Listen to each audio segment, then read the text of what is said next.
เกิดอีหยังขึ้นอยู่ซื่อๆผู้จัดการใหญ่แห่งวงเสียงวิหกได้ออกมาโพสต์เคลื่อนไหวว่าห้องให้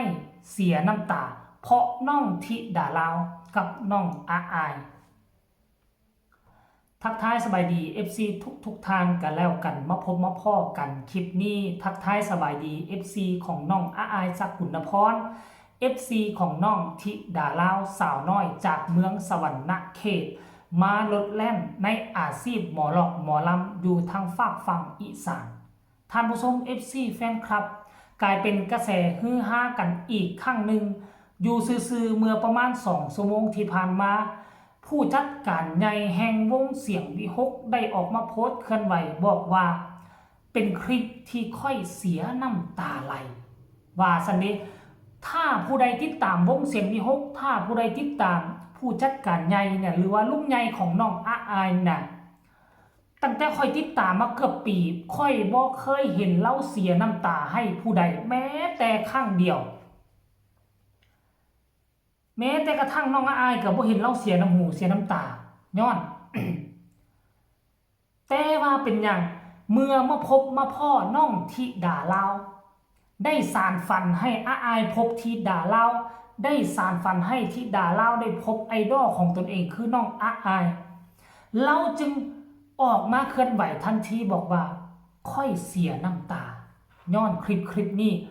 คลิปวินาทีที่น้องธิดาลาวกำลังย่างก้าวเข้าไปหาเฮือนของเอื้อยอาอายท่านผู้ชม FC แฟนคลับกะสรุปง่ายๆว่ามือที่น้องธิดาลาวมาหาเอื้อยอาอายนั่นแหละเป็นมือนั่นแหละที่มือเราบอกว่าเราเสียน้ำตาเราซึมซึ่งมันเป็นภาพที่บ่เคยเห็นจักเทือที่ผู้จัดการใหญ่แห่งวงเสียงวีหกเพิ่นจะออกมาโพสต์เคลื่อนไหวแล้วนี่เพิ่นบอกว่าคลิปว่าซันเดย์พร้อมอีโมจิเศร้าๆน้ำตาไหลแบบนี้ที่ลุงใหญ่น้ำตาไหลแห่งปีว่าซันเดย์น้ำตาไหลแห่งปีแล้วนี่หมายความว่าเราก็เคยมีความรู้สึกลักษณะแบบนี้อยู่แต่ว่าครั้งนี้นี่คือเสียน้ำตาหุนแห้งที่สุดหลายที่สุดว่าซันเดย์คือสารฟันเด็ก2 คนมาเจอกันหอบฟันข้ามโค้งแฮชแท็กธิดาลาวแฮชแท็กอาอายสกุลพรท่านผู้ชม FC แฟนคลับคนเฮานั่นน่ะคันมันมีบุญวาสนาบ่จำเป็นต้องดิ้นบ่จำเป็นต้องดิ้นรนบ่จำเป็นต้องพยายามอีหยังมากมายมันเหมือนกับว่ามันมีคนมาพักดันลากจูงเจ้าไปทางหน้าเหมือนกับว่าเฮานั่งเรือเฮาก็บ่จำเป็นต้องได้พายบาทหนึ่งเรือมันก็จะพุ่งจวดเข้าไป2-3 บาทมันเป็นลักษณะนี่นะมันเห็นให้ทุกสิ่งทุกอย่างมันสบายมันมอนไปน้องธิดาลาวก็เช่นเดียวกันท่านผู้ชม FC แฟนคลับอยู่แวดวงการหมอลำนี่คนที่จะเป็นแบบนี้คนที่จะโชคดีแบบนี้มันมีน้อยไหนวงหมอลำของประเทศไทยเกือบ30-40 วงนี่นะคนที่โชคดีแบบนี้ตามที่ค่อยเห็นนะมีเพียงอุ๋งอิงและก็อาอายที่ก้าวขาเข้ามาสู่วงการแล้วพายเรือบาทหนึ่งมันก็พุ่งจวดไปทั้งหน้า3-4-9แบบนี้นะและผู้ที่ดูแลผู้ที่ปุ๊กปั้นกับว่าจำเป็นต้องลงทุนลงแห้งอีกอย่างไรมันก็คือว่าไปทั้งหน้าแบบรวดเร็วจวดจ้านนะและคนแรกล่าสุดคนล่าสุดนี่ก็คือน้องธิดาลาวท่านผู้ชม FC แฟนคลับคนนี้นะบ่มอยู่ทางกลางป่ากลางดงอยู่บ้านนอกคอกนาอยู่ฝั่งฝากฝั่งของจังหวัดสวรรณเขตภาคกลางของสปป.ลาวเฮ็ดจังไดมีบุญวาสนาคือแนวไหน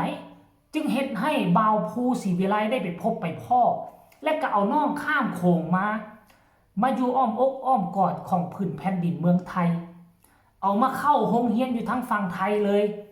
แล้วก็แต่งเพลงให้ปล่อยเพลงมาก็เป็นกระแสฮือฮาติดเกือบทุก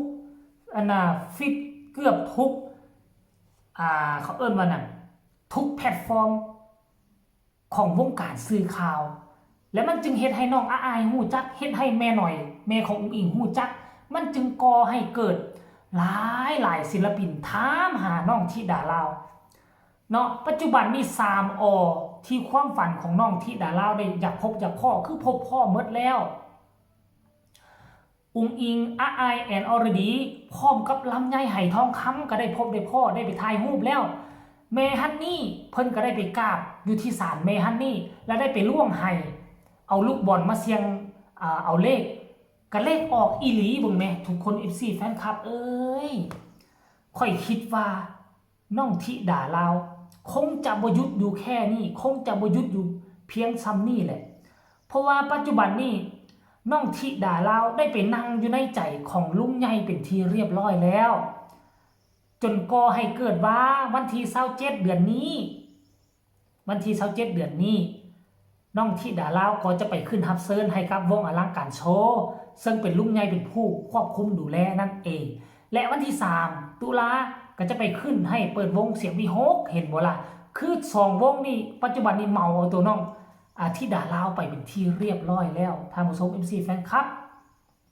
เดี๋ยวเราไปฟังคำคิดคำเห็นกันแล้วกันเนาะ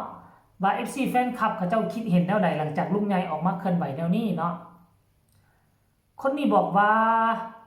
อายคะหนูอยากเป็น FC พี่แต่ว่าหนูขอเสื้อได้ไหมคะที่พี่ท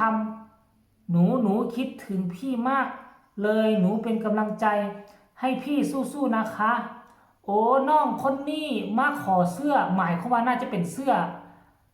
สุดเพชรเสื้อของหมอลำนั่นบ่อันนี้บ่ฮู้จักเด้อหรือสิขอเสื้อตัวใดถ้าผู้ชมสิแฟนคลับอันนี้เจบ่ลาวบ่แน่ใจเนาะเอาคันว่าอ้ายเห็นกระทักไปหาได้เด้อคนต่อมาบอกว่าน้องดีใจวิ่งโผล่กอดพี่อ้ายเป็นภาพที่อบอุ่นน่ารักมากค่ะน้องธิดาลาวคนนี้บอกว่าน่ารักทั้งสองเลยครับขออนุญาตนะคะน้องอ้ายสาวไทยน้องธิดาลาวสวยทั้งสองคนค่ะผู้ต่อมาก็บอกว่าน่ารักค่ะท่านผู้ชม FC แฟนคลับอันนี้คือส่วนหนึ่งคำคิดคำเห็นที่มาคอมเมนต์อยู่ใต้โพสต์ของลุงใหญ่แห่งเสียงวีหกท่านผู้ชม FC แฟนคลับคือน้องธิดาลาวเป็นคนที่โชคดีหลายที่สุดที่ได้มาพบมาพ่อเสียงวีหก